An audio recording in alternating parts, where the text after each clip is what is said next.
আচ্ছা, এবার যে বাংলাদেশের যে ব্যাটিংয়ের অবস্থা বা ওভারঅল পারফরম্যান্স, আমরা কি বাংলাদেশের কাছে ফিউচারে আসলে কি আইসিসি ট্রফি এক্সপেক্ট করতে পারি?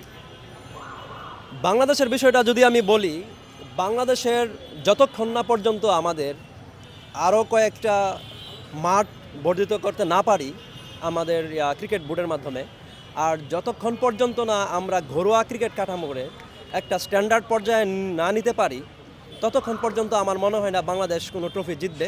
কারণ আমরা 2007 সালে আশরাফুলের নেতৃত্বে যে বাংলাদেশ দেখছিলাম, ওই দলের যে স্পিরিট ছিল বর্তমান দলের মধ্যে তাও পরিলক্ষিত না। তো এই হিসেবে আমি বলতে পারি যে বাংলাদেশ 15 বছর আগে যা ছিল বর্তমানে সে একই পজিশনে আছে।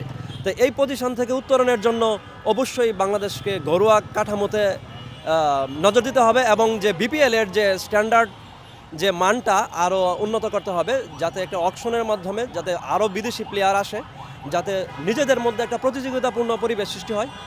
এইগুলা না করলে আমরা আশা করি ট্রফি জেতাটা খুবই কষ্টকর হয়ে যাবে।